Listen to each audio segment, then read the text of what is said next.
Question कहता है कि 11 का पहला है कि जांच करें कि क्या n नेचुरल बड़ा n के लिए 15 का पावर n का इकाई अंक शून्य हो सकता है।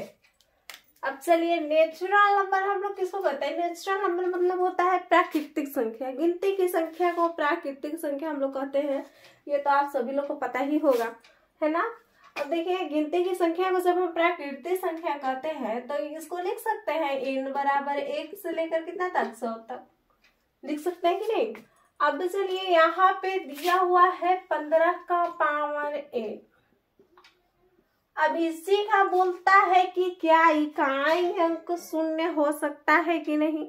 अब हम लोग कह सकते हैं इसमें कि इकाई अंक कब शून्य होगा, जब 5 और 2 मिल करके 10 हो जाएंगे, या 2 या 5 मिल करके 10 हो जाएंगे, होंगे कि नहीं, तभी इकाई अंक जो होता है वो शून्य होगा।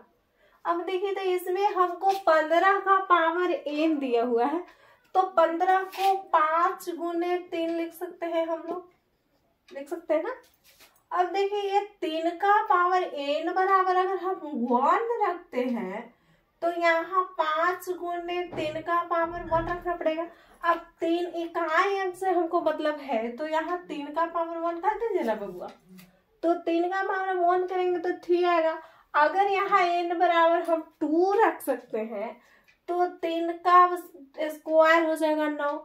अगर 3 रखते हैं तो 3 का 3 27, यानी लास्ट में 7 आ जा रहा है हमको इकाई अंक। इसलिए हम इसको कह सकते हैं कि 15 का पावर जो n है वो कभी भी इकाई अंक नहीं हो सकती है। हम लोग कह सकते हैं कि नहीं, इकाई अंक शून्य नहीं हो सकता, कभी हो ही नहीं सकता, क्योंकि 2 और 5 मिलेंगे तभी तो 0 होंगे ना, और 0 और 2 और 5 मिलेंगे, और 5 और 2 मिलेंगे तभी तो होगा। चलिए।